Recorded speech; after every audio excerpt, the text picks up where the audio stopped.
Okay.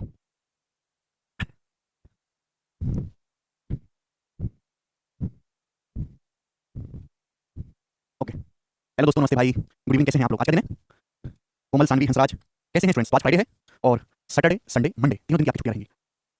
Saturday Sunday तो है ही, Monday की क्योंकि शादी है घर में, ठीक है ना? चलो अभी देखो, हम लोग क्या कर रहे हैं। हम लोग प्रॉफिट लॉस की सेकंड शीट पढ़ रहे हैं। पहली शीट बेसिक थी और बड़ी शीट थी। सेकंड शीट छोटी सी है, ठीक है बच्चों? चलिए, इस पे हम 10 क्वेश्चन ऑलरेडी कर चुके हैं। सवाल नंबर 1 जा रहे हैं। अब सबसे पहले मैं आपको कंसेप्ट समझाऊंगा। कंसेप्ट बेस्ड सवाल करेंगे। सब लोग अपने को हेडिंग डालो। ये कंसेप्ट बहुत इंपॉर्टेंट है। मैंने यूट्यूब पर एक्सप्लेन किया। Same selling price, same selling price. सब लोग अपने को हेडिंग डालेंगे। सेम सेलिंग प्राइस, समान विक्रय मूल्य। हिंदी में वाले लिखेंगे समान विक्रय मूल्य। जैसे सपोज मेरे दोस्तों, आपने दो वस्तुएं खरीदी। ध्यान से सुनिएगा मेरे दोस्तों। जैसे सपोज आप लोगों ने दो वस्तुएं खरीदी अलग अलग, किसी भी दाम में खरीदी, कोई फर्क नहीं पड़ता। आपने दो वस्तुएं खरीदी मेरे प्यारे भाई, ठीक है ना? अलग अलग किसी भी दाम में खरीदी, उससे कोई फर्क नहीं पड़ता। आप खरीदने के बाद घर में रखोगे, उनको बेचोगे।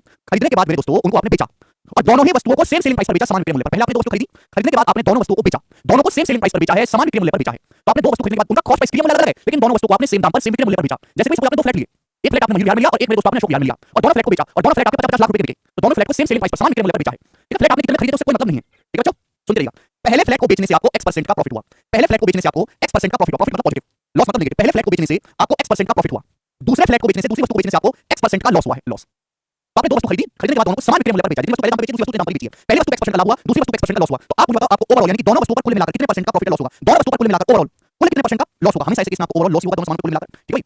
दोनों सामानों पर जब भी ऐसा सवाल आएगा, हमेशा आपको लॉस ही होगा। डायरेक्ट कितना लॉस होगा मेरे प्यारे? लॉस होगा x स्क्वायर बटे 100% का, हमेशा x स्क्वायर बटे 100% का आपको हमेशा लॉस होगा। क्लियर है? बात समझ में सभी लोगों को? अपने को में डाल लीजिए। ओवरऑल आपको हमेशा दोनों सामानों पर कुल मिलाकर लॉस होगा कितना? x स्क्वायर बटे 100% का। ये सक्सेसिव नहीं है। मैं 5 बार बोल रहा हूं, सुनना। ये सक्सेसिव नहीं है, ये सक्सेसिव नहीं है, ये सक्सेसिव नहीं है, ये सक्सेसिव नहीं है। आपने दो वस्तु खरीदी, दोनों वस्तुओं को कितने रुपए में खरीदा कोई फर्क नहीं पड़ता। खरीदने के बाद आपने दोनों वस्तुओं को बेचा, दोनों वस्तुओं को समान विक्रय मूल्य पर बेचा। पहला फ्लैट आपने जितने रुपए में बेचा है, दूसरा फ्लैट भी आपने उतने रुपए में बेचा है, ठीक है? पहली वस्तु पर आपको x% का प्रॉफिट हुआ, दूसरी वस्तु पर x% का नुकसान हुआ। तो हमारा क्वेश्चन ये आपसे पेपर पूछा जाएगा कि दोनों वस्तुओं पर कुल मिलाकर आपको कितने परसेंट का प्रॉफिट या लॉस हुआ? दोनों पर कुल मिलाकर कितने परसेंट का लॉस हुआ मेरे प्यारे भाई? तो ओवरऑल मेरे दोस्तों हमेशा आपको लॉस ही होगा। ऐसा जब भी आएगा कितना x स्क्वायर 100%। ये फार्मूला है, ये कांसेप्ट है, आपको ध्यान रखना है मेरे प्यारे भाई। देखो ये आया कहां से मेरे दोस्तों, मैं आपको समझाऊंगा। मैं आपको इसका रेशियो मेथड समझाऊंगा। बेसिक फार्मूला कहां से है वो भी देखेंगे। ध्यान से सुनिएगा मेरे प्यारे बच्चों। इसी बच्चे के मन में ये आ रहा हो कि हमने x और -x का सक्सेसिव कर दिया, बिल्कुल नहीं, ये सक्सेसिव नहीं है, ठीक है ना? चलिए, जैसे सपोज आपने दो वस्तु खरीदी और आपने दो वस्तु खरीदने के बाद उनको सेम सेलिंग प्राइस पर बेचा। कितने बेचा? सेम सेलिंग प्राइस पर, ठीक है? समान विक्रय मूल्य पर बेचा। पहली वस्तु पे आपको 20% का प्रॉफिट हुआ, 20% का प्रॉफिट, और दूसरी वस्तु पे आपको 20% का लॉस हुआ। देखो दोनों पे सेम है। तो आप मुझे बताओ कि दोनों वस्तुओं पर कुल मिलाकर आपको ओवरऑल कितने परसेंट का प्रॉफिट लॉस हुआ? ओवरऑल आपको क्या हुआ दोनों वस्तुओं पर कुल मिलाकर? ओवरऑल का मतलब क्या होता है? जैसे आप दुकान खोलते हो, परचून की दुकान में बहुत सारा सामान रखते हो, सर्फ, साबुन, नमकीन, ठीक है भैया? सब रख सकते हो आप, तेल, ब्रेड, सब कुछ रखते हो। फिर शाम को हिसाब करते हो, दिन में इतना सामान बेचा, सारे सामान पर टोटल इन्वेस्टमेंट पर कितना लाभ हुआ है, लॉस को सेम ओवरऑल प्रॉफिट लॉस बोलते हैं। तो आपने दो वस्तु खरीदी, खरीदने के बाद दोनों वस्तुओं को समान दाम में बेचा है, समान विक्रय मूल्य में बेचा। पहली वस्तु को बेचने से 20% का लाभ हुआ, दूसरी वस्तु को बेचने से 20% का लॉस हुआ। दोनों वस्तुओं पर कुल मिलाकर कितने परसेंट का ओवरऑल कितने परसेंट का लॉस या प्रॉफिट होगा? ध्यान सुनिएगा। तो इसका बेसिक तरीका रेशियो मेथड। मैं लिख रहा हूं CP, मैं लिख रहा हूं SP। अब आप मुझको जवाब दो। आपने पहली वस्तु को बेचा 20% प्रॉफिट, 20% का क्या होता है? 1/5, 20% का 1/5 मतलब अगर CP 5 रुपए है तो 5 रुपए पे 1 रुपए का प्रॉफिट हुआ तो सामान बिका कितने में? 6 रुपए में। अगर कॉस्ट प्राइस 5 है तो सेलिंग प्राइस कितना है? 6। दूसरी वस्तु का 20% लॉस हुआ, 20% की वैल्यू होती है 1/5 लॉस हुआ है। यानी कि दूसरी वस्तु का पी मूल्य अगर 5 है, दूसरी वस्तु का CP अगर 5 है तो 5 पे 1 का लॉस हुआ तो सामान बिका कितने में? 4 में। ठीक है? ये वो पहले 20% प्रॉफिट है, दूसरी 20% का लॉस है। दोनों ही वस्तुओं को सेम सेलिंग प्राइस पर समान विक्रय मूल्य पर बेचा है। भाई यहां पहली वस्तु का सेलिंग प्राइस कितना है? 6, दूसरी वस्तु का सेलिंग प्राइस कितना है? 4। ये तो बात है। दोनों ही वस्तु को सेम सेलिंग प्राइस पर बेचा है, समान दाम पर बेचा है। सेलिंग प्राइस सेम होना चाहिए, इसका सेलिंग प्राइस 6, इसका 4 है। 6 और 4 का एलसीएम कितना होता है? 12। तो 6 और 4 को सेम करना होगा, 12 बनाना होगा। यहां 6 को अगर 12 बनाना है तो पूरे रेशियो किससे गुणा करनी पड़ेगी? 2 से। तो 2 से गुणा करेंगे तो कितना हो जाएगा मेरे प्यारे भाई? 2 पंजे 10 और ये हो जाएगा 2 छक्का 12। ये हो गया? आप बोलोगे हां जी सर हो गया। किससे गुणा करनी पड़ेगी? 12 बनाने के लिए 3 से। ये हो जाएगा 3 पंजे 15, ये 3 चौक 12 हो गया कि नहीं हो गया? आप बोलोगे हां जी सर बिल्कुल सही हो गया, ये 12। तो देखो दोनों वस्तुओं का सेलिंग प्राइस सेम है। भाई ये वस्तु भी 12 रुपए की बेची है, ये भी 12 रुपए की बेची है, दोनों का सेलिंग प्राइस सेम हो गया। अब आपसे पूछा कि ओवरऑल आपको कितने परसेंट का मेरे प्यारे भाई यहां पर लॉस हुआ? ध्यान से सुनिएगा। एक बात बताओ, दोनों वस्तुओं का टोटल कॉस्ट प्राइस क्या है? पहली वस्तु 10 रुपए की खरीदी है, दूसरी वस्तु का कॉस्ट प्राइस 15 है, तो दोनों वस्तु का टोटल CP क्या है? 10 और 15 25, ये 25 हो गया। भाई दोनों वस्तु का टोटल CP कितना है? दोनों वस्तु का कुल कीमत कितना है? पहली वस्तु का 10 है, दूसरी का 15, 10 15 25, आप बोलोगे हां जी सर 25। पहली वस्तु 10 रुपए की थी, आपने 12 में बेची, तो पहली वस्तु पे आपको 2 रुपए का प्रॉफिट हुआ, 10 का सामान 12 रुपए का 2 का प्रॉफिट। दूसरी सामान 15 रुपए का था, आपने 12 में बेचा तो दूसरे सामान को बेचने से 3 रुपए का लॉस हुआ। पहले सामान पे 2 रुपए का फायदा हुआ, दूसरे सामान पे 3 रुपए का लॉस हुआ। तो यानी कि दोनों पर कुल मिलाकर क्या हुआ? पहले 2 का फायदा हुआ, दूसरे पे 3 रुपए का लॉस हो गया। तो दोनों वस्तु पर कुल मिलाकर आपको 1 रुपए का लॉस हो गया कि नहीं हो गया? दोनों पर कुल मिलाकर आपको 1 रुपए का लॉस हो गया कि नहीं हो गया? आप बोलोगे हां जी सर। लेकिन 25 रुपए के टोटल सामान पर हमें 1 रुपए का लॉस हुआ। ये देख सकते हैं 10 और 15 25, 25 रुपए का सामान 12 + 12 24 रुपए का। टोटल कॉस्ट प्राइस 25 रुपए, सामान बिका कितने में? 24 12 12 24, 25 रुपए का सामान 24 रुपए का है, 1 रुपए का लॉस हुआ। परसेंटेज में कितना? इनटू 100%। तो 25 चौका 100 यानी कि ओवरऑल दोनों वस्तुओं पर कुल मिलाकर आपको 4% का लॉस हुआ। दोनों वस्तुओं पर कुल मिलाकर ये होता है इसका बेसिक, और ये सक्सेस बिल्कुल नहीं है। समझ में आया? आप बोलोगे हां जी सर रेशियो मेथड। क्लियर है? आप बोलोगे हां जी। तो ये इसका बेसिक है प्यारे दोस्तों, पेपर में ये करने की बिल्कुल जरूरत नहीं है। इसी का इस्तेमाल करके हमने डायरेक्ट फार्मूला, डायरेक्ट शॉर्टकट बना लिया कि अगर दो वस्तुओं को खरीदकर समान विक्रय मूल्य पर बेचा जाए, पहली वस्तु पे x% का प्रॉफिट, दोनों जगह सेम होना चाहिए, x दूसरी पे x% का नुकसान हो, तो दोनों पर कुल मिलाकर हमेशा लॉस होगा। कितना लॉस होगा? x square 100%। ऐसा ही है कि दोनों वस्तु खरीदी है, उनको समान विक्रय मूल्य पर बेचा, पहली पर x% प्रॉफिट है 20%, दूसरी पर 20% लॉस है, तो दोनों वस्तु पर कुल मिलाकर ओवरऑल कितने परसेंट का प्रॉफिट, कितने परसेंट का लॉस होगा? तो दोनों वस्तु पर कुल मिलाकर हम जो है x स्क्वायर 100% का मेरे दोस्तों, माइनस मतलब लॉस और प्लस मतलब प्रॉफिट।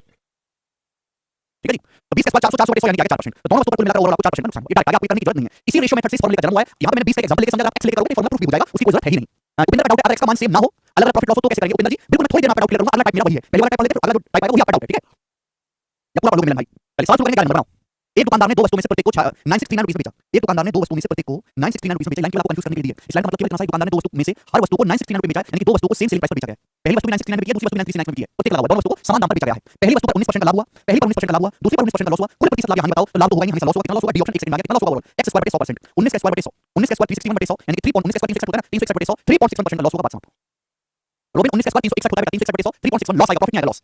प्रॉफिट तो होगा ही, हमेशा लॉस होगा। आगे चलेंगे। एक और सवाल, इतना टाइम नहीं है बेटा, जो मैं रुकते पढ़ते तुम्हारी वजह से इतना लंबे टाइम पढ़ाना पड़ता है, बुद्धि सही में रखिए। दो वस्तुओं में से प्रत्येक को 1200 रुपए बेचा जाता है, पहले को दो वस्तुओं में से प्रत्येक को 1200 रुपए बेचा गया, दोनों वस्तुओं को सेम सेलिंग प्राइस पर बेचा गया। ये लाइन का मतलब केवल है कि दो वस्तुओं में से हर को 1200 रुपए बेचा गया, यानी दोनों को समान वित्तीय मूल्य पर बेचा गया है, सेम सेलिंग प्राइस पर। पहली पर 8.5% का लॉस हुआ, दूसरी पर 8.5% का प्रॉफिट हुआ। लाभ या हानि, ओवरऑल प्रॉफिट या लॉस परसेंटेज बताओ, ओवरऑल प्रॉफिट या लॉस परसेंटेज कितना होगा? हमेशा दोस्तों लॉस होगा कितना? 8.5 का स्क्वायर बटे 100, x स्क्वायर बटे 100%। 8.5 का स्क्वायर होता है 72 25, 85 का स्क्वायर 72 25 बटे 100 करेंगे 0.7225%, ओवरऑल आपको 0.7225% का लॉस होगा। आंसर बेटा इस सवाल का ए ऑप्शन। नेक्स्ट बताएं। अगला देखो, इसमें चेंज करो, यहां पर आपसे परसेंटेज ना पूछ के रुपए पूछा गया, रुपए में पूछा गया आंसर। देखो, एक घर तथा एक दुकान, प्रत्येक को 2 लाख रुपए बेचा गया। देखो, आपके पास एक घर, एक दुकान है, प्रत्येक को 2 लाख रुपए बेचा, यानी घर भी 2 लाख बेचा, घर भी आपके पास घर और दुकान है, आपने घर भी 2 लाख बेचा, दुकान भी 2 लाख बेचा, प्रत्येक को 2 लाख बेचा, दोनों को समान सेलिंग प्राइस पर बेचा है। मकान पर, घर पर 10% का लॉस हुआ मकान को बेचने से, और दुकान पर 10% का लाभ हुआ। पूरे सौदे का परिणाम क्या रहा? पूरे सौदे का परिणाम, तो पूरे सौदे का परिणाम नो लॉस, नो गेन तो होगा नहीं, लॉस ही होगा। कितना होगा मेरे दोस्तों? अगर मकान पर 10% का लॉस है, दुकान पर 10% का प्रॉफिट है, तो आप मुझे बताओ कि ओवरऑल कितने परसेंट का लॉस हुआ आपको? ओवरऑल लॉस कितने परसेंट का हुआ? तो हर कोई बात आपको कहेगा सर x स्क्वायर बटे 100, 10 स्क्वायर बटे 100 यानी कि 1%, 100 बटा 100 कितना आ गया? 1%, यानी कि ओवरऑल आपको 1% का लॉस हुआ। लेकिन आपसे आंसर यहां पर रुपए में पूछा गया है, तो आप एक बात बताओ, जैसे एक सामान का कॉस्ट प्राइस, जैसे दोनों सामान का टोटल सीपी 100% है, जैसे क्रिया मूल्य दोनों सामान का, यानी कि घर दुकान का टोटल सीपी 100% है, घर और दुकान का टोटल क्रिया मूल्य 100% है, घर प्लस दुकान का क्रिया मूल्य 100% है, 100% पे आपको 1% का लॉस हुआ है, 100% पे, तो बिका कितने में? 100% पे 1% का अगर नुकसान हुआ है बच्चों, तो सामान बिका कितने में? 99% में। अगर 100% के क्रिया मूल्य पर घर प्लस दुकान मिला के क्रिया मूल्य 100% है, 100% पे 1% का नुकसान हुआ, लॉस, तो सामान बिका कितने में? 99% में। जबकि बिका कितने में? घर भी 2 लाख रुपए का बिका है, दुकान भी आपने 2 लाख बेची है, तो 2 लाख प्लस 2 लाख 4 लाख का सामान बेचा कि नहीं? आपने घर भी 2 लाख बेचा है, दुकान भी 2 लाख बेची है, तो घर दुकान मिला के बेचा कितने में? 4 लाख रुपए में। तो 100% का सामान पे 1% का नुकसान हुआ, सामान बिका 99% में। क्लियर है? तो 99% की वैल्यू आपके सामान बिका कितने में? घर दुकान 4 लाख में, तो 99% का 4 लाख रुपए है, तो 1% का मतलब कितना? 1% का 4 बटे 99 लाख रुपए। आपको लॉस हुआ कितने का? 1% का। 1% की वैल्यू आपको निकालनी थी, 1% की वैल्यू 4 बटे 99 लाख रुपए के बराबर लॉस आ गया। ये आंसर है, बात समाप्त, कुछ भी नहीं सवाल में। इतने मुश्किल सवाल नहीं है कि इनमें तुमको डाउट आए। प्रत्येक शब्द लगा बेटा, प्रत्येक वर्ड सोल्ड फॉर 2 लाख रुपए ईच।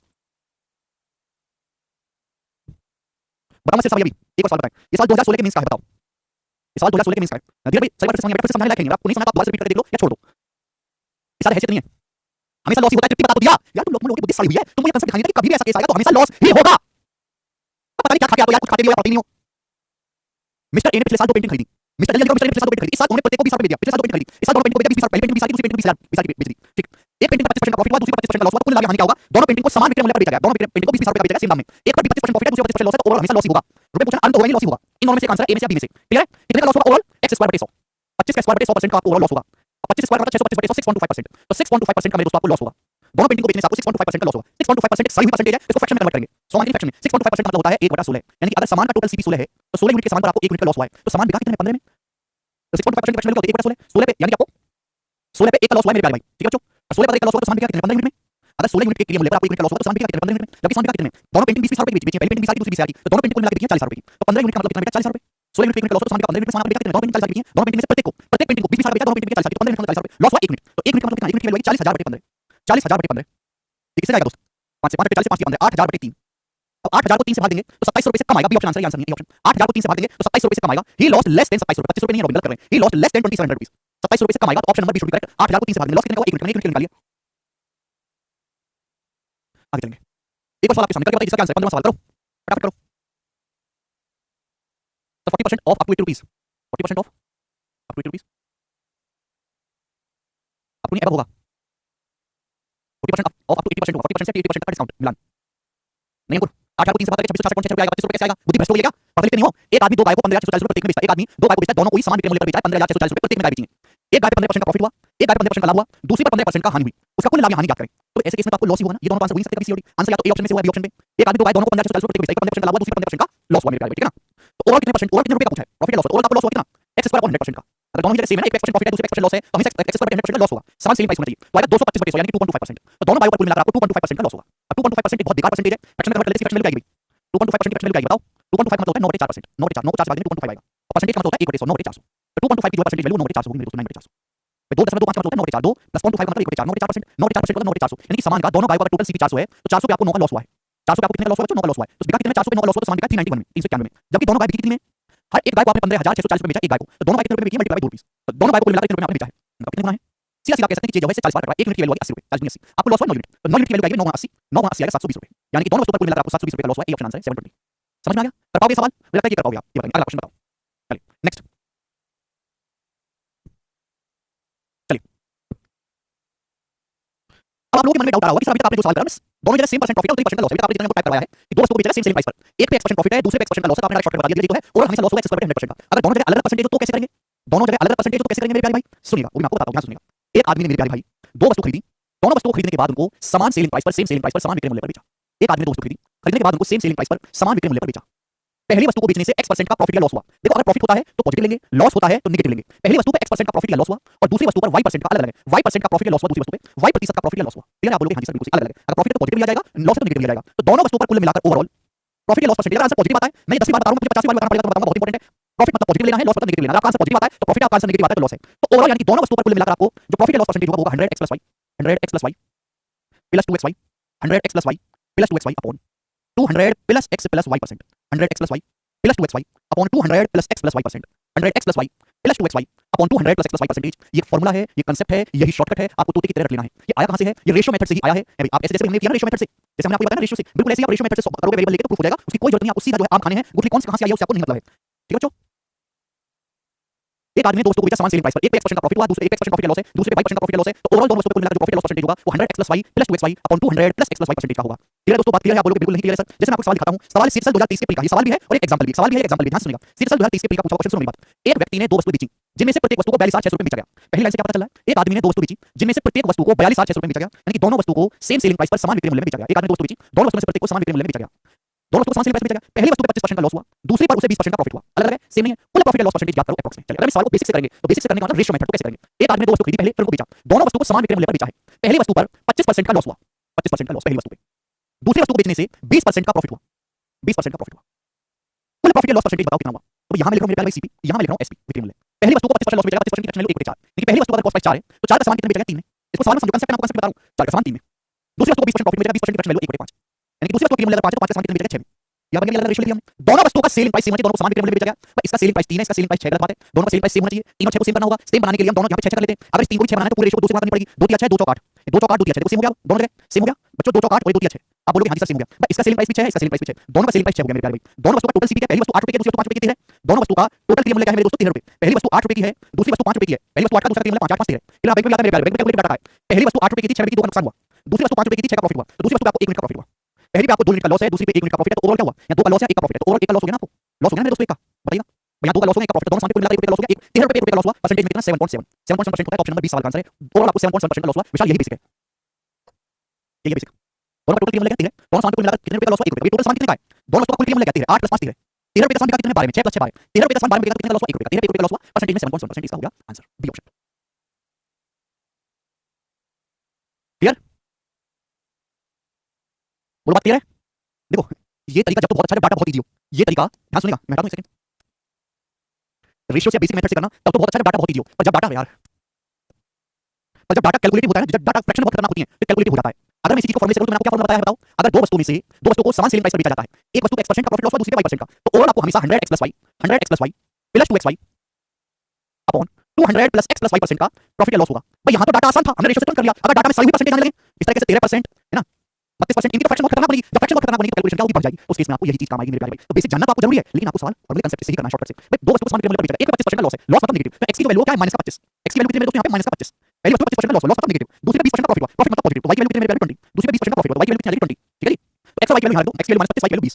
तो -25 + 20 -5, -5 की 100 में -500, 25 -25 × 20 -500 -500 दूनी -1000, -25 + 20 5, 200 -5 195 वैल्यू कितनी है? अब आप मुझे खुद बताओ कि किससे चला जाएगा?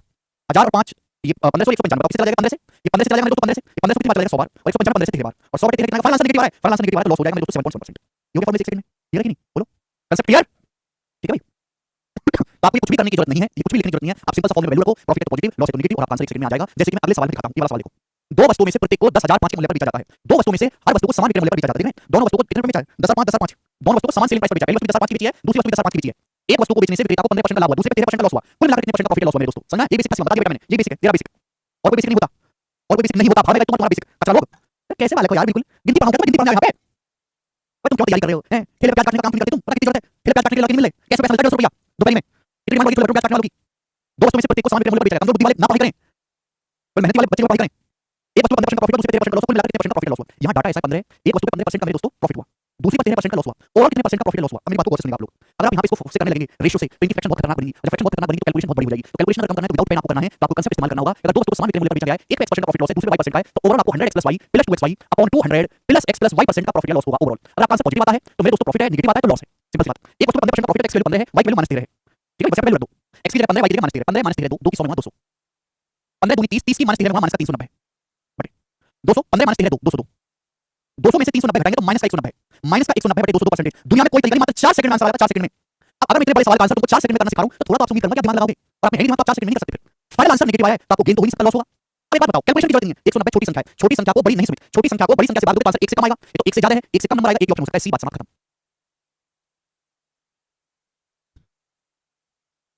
नहीं सुमित, डेविएशन कहां लगता है सुमित भाई, पहले हमें ये बताओ कहां लगता है डेविएशन और क्यों लगता है। मैंने बहुत अच्छे से बताया सुमित भाई, डेविएशन कहां लगता है, क्यों लगता है। एक सेकंड में आ गया ना, पूरी कैलकुलेशन की जरूरत नहीं है, हो जाएगा। एक और सवाल करो बच्चों, क्या आपने सवाल नंबर 18 बताएं, इससे आसान तरीका नहीं है, करिए।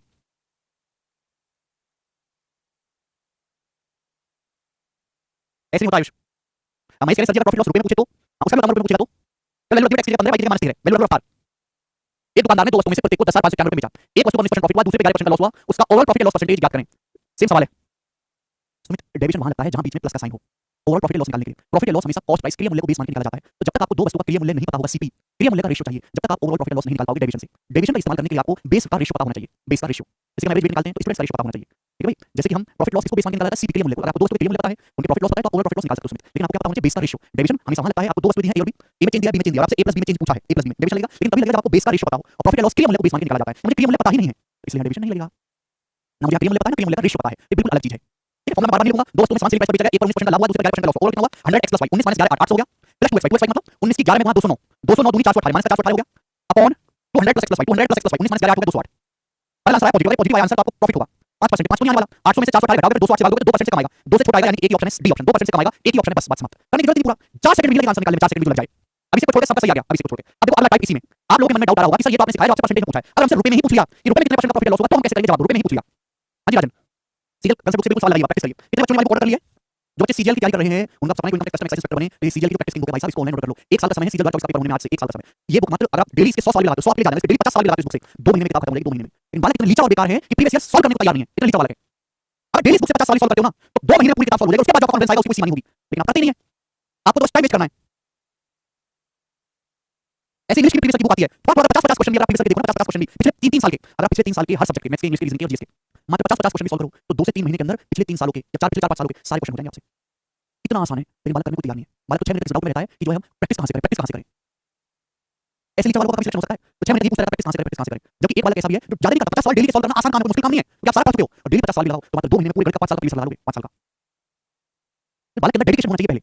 बालक बैठा केवल टीचर के भरोसे, केवल टीचर की हमने बैच लिया, बस हमारा काम खत्म, आगे करेगा तो आदमी करेगा, आदमी कुछ नहीं करता। अगर आदमी से फीस लेकर बैंक में जमा करता है, बस करना आपको खुद ही पड़ेगा। सॉल्यूशन भी है इस बुक में, हिंदी और इंग्लिश दोनों में बुक है सॉल्यूशन, लेकिन आपको देखनी नहीं है बिल्कुल भी। केवल क्वेश्चन के लिए बुक है, सॉल्यूशन के लिए नहीं, सॉल्यूशन आपको खुद से करने हैं। चलो देखो बच्चों, अगला सवाल, एक और क्वेश्चन। दो वस्तुओं में से प्रत्येक को 10,384 कीमत पर बेचा जाता है। दो वस्तुओं में से प्रत्येक को 10,384 बेचा गया, दोनों को सेम सेलिंग प्राइस पर बेचा गया। एक वस्तु पर 18% का प्रॉफिट हुआ, एक वस्तु पर 18% का प्रॉफिट हुआ, दूसरे पर 12% का लॉस हुआ, कुल मिलाकर कितने रुपए का लाभ या हानि हुई। देखो बच्चों, इस सवाल को करने के दो रास्ते हैं। एक रास्ता तो ये है कि आप यहाँ पर पहले परसेंटेज निकालो, दो रास्ते, पहले आप निकालो कि आपको कितने परसेंट का प्रॉफिट लॉस हुआ, फिर परसेंटेज से रुपए निकालो तो डबल मेहनत बढ़ जाएगी। आपको यहाँ पर डायरेक्ट रुपए में आंसर पूछा गया, जब रुपए में आंसर पूछा जाएगा, रुपए पूछा गया तो पहली बात तो एग्जाम में डाटा इजी देगा, क्योंकि डाटा अगर मुश्किल देगा तो बहुत कैलकुलेटिव हो जाएगा सवाल। डाटा इजी देगा, जैसे कि यहाँ पर डाटा इजी है, और मेरे हिसाब से आप इसको परसेंटेज से कर सकते हो कि पहला परसेंटेज में निकालो फिर उसको रुपए में कन्वर्ट कर लो, लेकिन उससे आपकी कैलकुलेशन मेहनत दुगनी बढ़ जाएगी। तो इसके लिए बेस्ट है कि आप यहाँ पर रेशियो मेथड इस्तेमाल करें, रेशियो मेथड। दो वस्तु हैं, दोनों को समान मूल्य पर बेचा गया, पहली पर 18% का लाभ, 18% की वैल्यू 50, 18% की वैल्यू 50, दूसरी पर 12% का लॉस, 12% की वैल्यू 3/25, 4% की 25, 12% की 25। आप बोलोगे हां जी सर क्या जबरदस्त है, ये बच्चों सीपी और ये है एसपी, ठीक है ना। पहली पर 9/50 का प्रॉफिट, यानी पहली वस्तु 50 की है तो उसमें 9 का प्रॉफिट, 50 पे 9 का प्रॉफिट तो समझ गया कितना 59 में। दूसरी पर 12% का लॉस, 3/25, 3/25 मतलब 25 का सामान है, 3 का लॉस तो बिका कितने 22 में, 25 पे 3 का लॉस तो बिका कितने 22 में। दोनों वस्तु का सेलिंग प्राइस सेम है, सेम सामान के मूल्य पे बेचा गया, सेलिंग प्राइस सेम, इसका 59 इसका 22 गलत बात है, उसका सेलिंग प्राइस 59 इसका 22 गलत बात है, सेम करना होगा। सेम बनाने के लिए ये 59 और 22 को 59 और 22 को सेम बनाना है, इसका सेलिंग प्राइस 59 इसका 22 है तो ऊपर 22 से गुणा करनी पड़ेगी और नीचे 59 से गुणा करनी पड़ेगी 59 से। अब देखो दोनों का सेलिंग प्राइस सेम हो गया, इसका भी 59 गुणा 22 हो गया, इसका भी 22 गुणा 59 हो गया, दोनों का सेलिंग प्राइस सेम हो गया। आपसे पूछा कुल कितने रुपए का लाभ या हानि हुई। देखो पहली वस्तु कितने की है, कितने का, पहली वस्तु 50 की है, 59 की, 9 का प्रॉफिट, 9 का प्रॉफिट, पूरे ब्रैकेट में 22 से गुणा है तो 22 निम्मा 198 यानी कि 198, तो पहली वस्तु पे 198 का प्रॉफिट हुआ 198। दूसरी वस्तु 25 की है, 22 में बिकी है तो 3 का लॉस है, 25 का सामान 22 में बिका तो 3 का लॉस है, 3 का पूरे ब्रैकेट में 59 से गुणा मल्टीप्लाई 59, 3 का आंसर क्या आ जाएगा 177। दूसरी वस्तु पे 177 का लॉस है, पहली वस्तु पे 198 का प्रॉफिट है, दूसरी पे 177 का लॉस है। 50 का सामान सेट में 9 22 198, दूसरी 25 का सामान 22 में बिका तो 3 का लॉस है, 3 गुणा 177। पहली पे 198 का प्रॉफिट है, दूसरी पे 177 का लॉस है, तो ओवरऑल क्या आएगा, दोनों वस्तु पर कुल मिलाकर क्या हुआ 198 - 177 यानी कि 21 यूनिट का प्रॉफिट हुआ। दोनों वस्तु पर कुल मिलाकर 21 यूनिट का प्रॉफिट हुआ, प्रॉफिट लॉस तो होगा नहीं, प्रॉफिट होगा और 21 यूनिट का 21 का मल्टीपल आएगा, 21 का मल्टीपल ऑप्शन नहीं है, 21 का मल्टीपल है, सी सवाल का उत्तर आ जाएगा, बात समाप्त। आगे मुझे करने की जरूरत नहीं है। एक पे 100 एक सामान 198 का लाभ हुआ, दूसरे 177 का नुकसान हुआ तो ओवरऑल क्या हुआ 198 - 177 यानी मेरे दोस्तों 21 यानी 21। दोनों को ओवरऑल 21 का प्रॉफिट हुआ, 21 का मल्टीपल आना चाहिए, सी ऑप्शन 21 का आंसर है। अगर इसको सॉल्व करना चाहते हैं तो सॉल्व भी हो जाएगा। कैसे सॉल्व में क्या दिया, दोनों वस्तु का सेलिंग प्राइस दिया हुआ 10,384 रुपए, सेलिंग प्राइस है कितना बताओ भाई, बता जल्दी से। पहली वस्तु कितने की है 59 गुणा 22 की, दूसरी वस्तु का सेलिंग प्राइस 59 गुणा 22 है, दोनों वस्तु का सेलिंग प्राइस कितना है 59 गुणा 22 यूनिट, 59 गुणा 22। आप बोलोगे हां जी सर, क्योंकि दोनों वस्तुओं में से प्रत्येक का सेलिंग प्राइस कितना है 10,384 रुपए। बताओ कितने गुणा है, जल्दी से जवाब दीजिए, कितने गुणा है जल्दी से। आंसर बिल्कुल एग्जैक्ट है तो पूरा हो जाएगा। अभी 9 दूनी 18 है और 4 8 आ जाएगा, 50 के अगर 20 में गुणा करो तो 1000 के आसपास है, थोड़ा सा ज्यादा है 8 आ जाएगा, एक टाइम से दोस्तों 8 गुणा, एप्रोक्स 8 गुणा है तो 21 यूनिट की वैल्यू मेरे दोस्तों 8 गुणा होगी, 21 से 168 रुपए और इसका आंसर हो जाएगा। इसका प्रॉपर सॉल्यूशन हो गया, लेकिन इसके आगे करने की जरूरत ही नहीं थी सवाल को, ठीक है ना। ये देखो अगर हम पूरी कैलकुलेशन करेंगे तो उसकी जरूरत पड़ेगी, अदरवाइज तो ऑप्शन से जल्दी कर ले रहे ना। दोनों वस्तुओं को 10,384 बेचा, दोनों सेलिंग प्राइस 59 कितने 8 आ रहा है, 21 यूनिट की वैल्यू 8 आएगी, 61 ठीक है ना। बट आपको ये करने की जरूरत नहीं है, नहीं है। सीधा देखिए आंसर प्रॉफिट आएगा, 21 का मल्टीपल आएगा, एक ही ऑप्शन है सी, ठीक है। चलिए अगला लास्ट क्वेश्चन टाइप का लास्ट सवाल बताइए, लास्ट सवाल बताओ जी, करिए। लास्ट सवाल इस टाइप का बनाए 20 नंबर, जल्दी से सॉल्व करेंगे फिर अगला टाइप पढ़ाऊंगा भाई। ये सोच देखो, दो वाहनों में से प्रत्येक को 1897 रुपए बेचा गया, दो व्हीकल हैं उनमें से प्रत्येक को 1897 रुपए बेचा गया, एक वाहन पे 42.8% का प्रॉफिट है, दूसरे पर 6.25% का लॉस है, तो कुल प्रॉफिट लॉस परसेंटेज याद करो। ये सवाल बिल्कुल वैसा ही जैसे मैंने करवाया, लेकिन यहाँ इसके ये सवाल मैंने क्यों लिया है, देखो भाई साहब, हमने आपको ये सवाल करवाया, देखो दोनों सवाल करवाए मेरे प्यारे भाई, हमने क्या लगाया फॉर्मूले का इस्तेमाल करा, फॉर्मूले 1 सेकंड में आंसर आ गया, लेकिन यहाँ फॉर्मूला लगेगा ही नहीं कि परसेंटेज इतनी सारी नहीं है, भयंकर परसेंटेज है, यहाँ परसेंटेज बहुत बेकार है, लेकिन परसेंटेज की फ्रैक्शन आसान बन गई है, ये फॉर्मूला कामयाब नहीं है, कामयाब क्या रेशियो मेथड, तो भाई आपको खुद से सोचना पड़ेगा कि कहाँ फॉर्मूले से इजी हो रहा है, कहाँ रेशियो इजी बना है, परसेंटेज कितनी बेकार है, हमेशा से समझाता हूं कि जब परसेंटेज सही हुई हो तो आप उनको फ्रैक्शन में कन्वर्ट कर लो और रेशियो मेथड से सॉल्व करो, आसान होगा मेरे प्यारे। अगर इस साल में फॉर्मूला लगाने लगे तो आपको करने आने वाला, आप केवल कैलकुलेशन ही करते रह जाओगे, ठीक है भाई। तो दो वस्तु है, दोनों वस्तुओं में से प्रत्येक को 1897 रुपए बेचा गया, एक वस्तु को बेचने से 42.8% का लाभ, 42.8% की फ्रैक्शन 3/7, 14.8% का 3 गुना, दूसरी पर 6.5% का लॉस, 6.5% की फ्रैक्शन 16, ठीक है। तो इनकी फ्रैक्शन आसान है, तो आप इस तरीके से बनाओगे रेशियो मेथड से। दो वस्तुएं दोनों को सेम सेलिंग प्राइस पर बेचा गया है, प्रत्येक को 1897 रुपए बेचा गया है, दोनों वस्तुओं को समान विक्रय मूल्य पर बेचा गया है, ठीक है बच्चों। पहली वस्तु पे 3/7 प्रॉफिट हुआ यानी कि 7 का सामान 10 रुपए का, दूसरी वस्तु पे 1/6 लॉस हुआ यानी कि 16 का सामान 15 रुपए का। अब दोनों वस्तुओं का सेलिंग प्राइस तो सेम होना चाहिए, इसका सेलिंग प्राइस 10 है, इसका 15 है, गलत बात है, 10 और 15 गलत बात है, 10 और 15 को सेम बनाने के लिए 30 करना पड़ेगा, 10 और 15 का एलसीएम क्या होता है 30, 30 बनाने के लिए ऊपर 3 से गुणा करनी पड़ेगी, नीचे 2 से गुणा करनी पड़ेगी, तो सेम हो गया, दोनों का सेम हो गया, आप बोलोगे हां जी सर बिल्कुल सही, दोनों का सेलिंग प्राइस सेम हो गया, इसका भी 30, इसका भी 30। आपसे पूछा ओवरऑल कितने परसेंट का प्रॉफिट हुआ, बताओ दोनों वस्तुओं का टोटल क्लियर मूल्य क्या है। पहली वस्तु है 3 सत्ते 21 रुपए की और दूसरी वस्तु मेरे दोस्तों 2 16 32 रुपए की, 21 और 32 हो गया 53, दोनों वस्तुओं का टोटल क्लियर मूल्य है 53 रुपए, पहली वस्तु 21 रुपए की, दूसरी 32 की, 21 और 32 हो गया 53।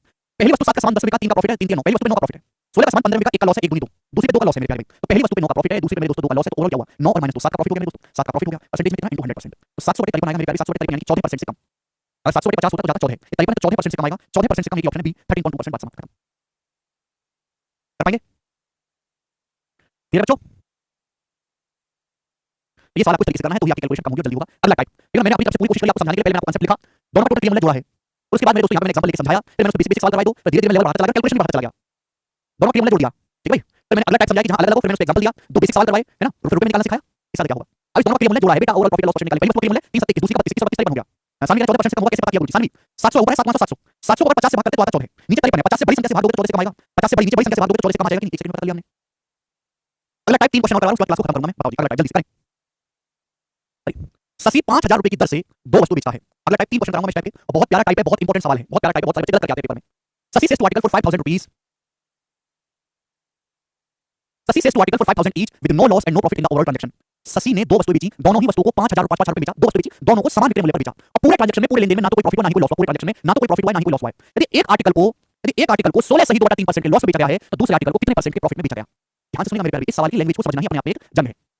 दो वस्तुएं हैं, शशि ने दो वस्तुएं हैं, दोनों को समान विक्रय मूल्य पर बेचा है, 5,500 रुपए ईच, तो दो वस्तुओं को समान विक्रय मूल्य पर बेचा, क्लियर आप बोलोगे हां जी सर। दोनों वस्तुओं को बेचने से ना तो कोई से मुनाफा हुआ ना ही उसे कोई नुकसान हुआ, दोनों वस्तुओं को बेचने से ना तो कोई प्रॉफिट हुआ ना ही कोई लॉस हुआ, इसका मतलब है कि टोटल कॉस्ट प्राइस जितना है, टोटल सेलिंग प्राइस भी उतना ही है। भाई आपने 10 रुपए का सामान खरीदा और आपने 10 रुपए में बेच दिया, तो ना प्रॉफिट हुआ ना लॉस हुआ, लेकिन क्लियर मूल्य के बराबर है। एक आर्टिकल पे 16 सही 2/3% का लॉस है, तो दूसरी पर कितने परसेंट का प्रॉफिट है। एक वस्तु पर 16 सही 2/3% का लॉस है, 16 सही 2/3% की फ्रैक्शन वैल्यू क्या होती है, पहली वस्तु पर 1/6 लॉस है, 1/6 मतलब पहली वस्तु पर 6 रुपए की है, तो आपने 5 रुपए में की है, पहली वस्तु पर 1/6 लॉस हुआ, तो 6 का सामान कितने में बेचा मेरे प्यारे, आपने 5 रुपए में बेचा, क्लियर आप बोलोगे हां जी सर बिल्कुल सही। अगर पहली वस्तु मेरे दोस्तों आपने 5 में बेची है, तो दूसरी वस्तु भी 5 में बेची होगी, दोनों का सेलिंग प्राइस सेम है, दोनों का सेलिंग प्राइस सेम है, जवाब तो मेरे प्यारे भाई बोलो हां कि ना, बोलो हां कि ना, हां कि ना, दोनों वस्तुओं को समान विक्रय मूल्य पर बेचा गया, पहली वस्तु 5 की बेची है, तो दूसरी वस्तु भी आपने 5 की बेची होगी, क्लियर बात आप बोलोगे हां सर, दोनों का सेलिंग प्राइस सेम है, पहली वस्तु 6 की है, आपको 1 का नुकसान हुआ, कितने का नुकसान हुआ, 1 का नुकसान हुआ, आपने उसको 5 में बेचा, पूरे लेनदेन में यानी कि दोनों वस्तुओं पर कुल मिलाकर ना तो कोई लाभ हुआ ना ही कोई हानि हुई, इसका मतलब ये है पहली वस्तु पे आपने जितना लॉस हुआ है, अगर दूसरी वस्तु पर उतना ही प्रॉफिट हो जाए तो ओवरऑल जीरो पे आ जाओगे कि नहीं। जैसे आपने परचून की दुकान खोली, आप सर्फ पे 10 रुपए प्रॉफिट कमाते हो और साबुन पे आपको 10 रुपए का नुकसान होता है, तो ओवरऑल क्या हुआ, पूरी दुकान लाएगी जीरो। सर्फ पे 10 रुपए कमाया, साबुन पे 10 रुपए का नुकसान हो गया, ओवरऑल क्या हो गया जीरो। तो नो प्रॉफिट नो लॉस, मतलब एक वस्तु पे जितना लॉस हुआ 1 रुपए का, अगर दूसरी वस्तु पर 1 रुपए का प्रॉफिट हो जाए तो ओवरऑल आपके फायदे में, ओवरऑल आपके पास क्या है, जीरो, ना प्रॉफिट हुआ ना ही कोई लॉस हुआ। लेकिन दूसरी वस्तु पर 1 रुपए का प्रॉफिट हो जाने के बाद आपको 5 रुपए में बेचना चाहिए, तो दूसरी वस्तु का सीपी क्या होगा 4 रुपए, 4 रुपए के सामान पे 1 का प्रॉफिट हुआ तो 5 रुपए देगा। आप ऐसे भी देख सकते हैं कि दोनों का टोटल सेलिंग प्राइस क्या है, दोनों वस्तुओं का सेलिंग प्राइस है 5 और 5 10 रुपए, दोनों वस्तुओं का टोटल क्लियर मूल्य देखो 6 और 4 10 रुपए होना चाहिए, टोटल सामान 10 रुपए का है और आपने 10 रुपए में बेचा, 6 4 10 5 10, नो प्रॉफिट नो लॉस। उधर दूसरी वस्तु पर कितने परसेंट का लाभ हुआ, दूसरी वस्तु का क्लियर मूल्य है 4, 4 रुपए पे आपको 1 रुपए का प्रॉफिट हुआ, 4 रुपए के सामान पे आपको 1 रुपए का प्रॉफिट हुआ, परसेंटेज में कितना 25%, 1 रुपए 4 25%, तो दूसरी वस्तु पर आपने 25% के लाभ पर बेचा है, बी ऑप्शन आंसर है, ऑप्शन नंबर बी। बहुत बढ़िया सवाल है, जबरदस्त क्वेश्चन। दूसरी वस्तु 4 रुपए की आपने 5 बेची, तो दूसरी वस्तु कितना लाभ हुआ 25%। मजा आया सवाल करके, एक क्वेश्चन आपसे और पूछता हूं, बिल्कुल ऐसा ही, डाटा चेंज करके बताओ, डाटा चेंज थोड़ी सी परसेंटेज चेंज बताइए भाई, करिए बनाए।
एक आदमी दो वस्तुओं में से प्रत्येक को 26 बेचा, दोनों वस्तुओं में से प्रत्येक को 26 बेचा, दोनों वस्तुओं को सेम प्राइस पे बेचा। पहली वस्तु पे 18.5% का प्रॉफिट हुआ, या तो दूसरी वस्तु को कितने परसेंट की हानि पर बेचना पड़ेगा जिससे कुल लेन देन में कोई लाभ या हानि ना हो। एकदम घटिया सवाल बन गया। कंसेप्ट मैंने आपको बताया सीपीएसपी। पहली वस्तु को 18.5% का प्रॉफिट बेचा, 18.5% की क्या होती है?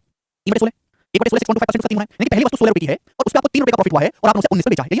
मतलब दूसरी वस्तु को कितने परसेंट के लॉस पे बेचा जाए जिससे पूरे सौदे में ना कोई लाभ हो ना हानि हो। अगर पहली वस्तु आपने 19 पे बेची है तो दूसरी वस्तु भी 19 पे बेचनी पड़ेगी, दोनों को समान विक्रय मूल्य पर बेचना है। आप चाहते हो ना तो कोई लाभ हो ना हानि हो। अगर पहली वस्तु पे 3 का प्रॉफिट हुआ है तो दूसरी वस्तु को आपको 3 के लॉस पे बेचना पड़ेगा, मेरे प्यारे 3 के लॉस पे बेचना पड़ेगा। एक पे 3 रुपए फायदा उठा लो, दूसरे पे 3 रुपए कमा लो, 0 रुपए पे आ जाओगे। कि दूसरी वस्तु को 3 रुपए के नुकसान के बाद 19 पे बेचना पड़ेगा तो दूसरी वस्तु का 3 रुपए कितना होगा 22 22 रुपए 3 का लॉस होगा तभी तो समान 19 रुपए का 22 3 19।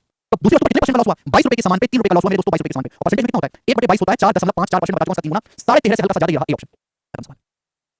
नहीं कोमल 1/16 होता है 6.5%। लास्ट क्वेश्चन एक और ऐसा ही, बिल्कुल जल्दी से जवाब दीजिएगा। एक व्यक्ति दोनों वस्तुओं में से प्रत्येक को 3740 रुपए बेचता है।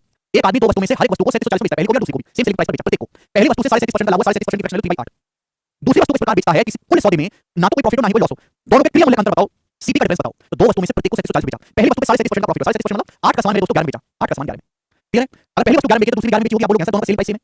अगर ये 11 11 22 हो रहा है तो 22 होना चाहिए 8 और कितना आ जाएगा 14 बोलो। 11 11 22 8 और 14 22 आगे नहीं आ गया। लेकिन पहली वस्तु 8 की थी हमने 11 बेची, दूसरी वस्तु भी हमने 11 बेची, लेकिन सीपी कितना 14 दोनों का टोटल क्लियर मूल्य 22 है, सेलिंग प्राइस दोनों का 11 22 है। आपसे पूछा है दोनों के क्लियर मूल्य का अंतर, दोनों के क्लियर मूल्य का अंतर कितना 6 यूनिट। 8 और 14 का डिफरेंस 6 यूनिट की वैल्यू आपसे पूछे 6 यूनिट की। आपको वैसा 6 यूनिट की वैल्यू कैसे निकालोगे? दोनों में से प्रत्येक को 3740 बेचा गया है, दोनों वस्तुओं में से हर एक को 3740 बेचा गया है। 11 यूनिट की वैल्यू 3740 रुपए कितने गुना 11 33 बचेगा 4 11 24 340 रुपए। 1 यूनिट की वैल्यू 340 रुपए है, 6 यूनिट की वैल्यू आपसे पूछे 6 340 कितना आ जाएगा 1800 प्लस 240 2040 रुपए। सवाल का आंसर निकलेगा डी ऑप्शन 2040 बात समाप्त। एक आदमी अगर अमित सर व्यक्ति बेचता क्यों है? अमित भाई देश व्यापार से चलता है, ठीक है भाई। देश ना सरकारी ऑफिसर से चलता है, ना आईएएस आईपीएस से, ना नेताओं से। देश केवल पूंजीवादियों से चलता है, व्यापार से, बनिया लोगों से। इस देश का पूर्ण कंट्रोल बनिया के पास में है, व्यापारियों के हाथ में। तो सामान बेचा जाएगा, खरीदा जाएगा और ये गणित मजबूत करो बेचने खरीदने का, ठीक है जी? समझ में आया? बोलो यस और नो। अच्छा आप 6 में 3 का मल्टीपल चेक कर सकते हैं, 3 का मल्टीपल लोगों को जानते हैं, आप समझदार कर दिया मैंने आपको। आज भाई छोटे दोस्तों, बाकी हमारी क्लास ट्यूसडे को होगी इसके आगे। बाय।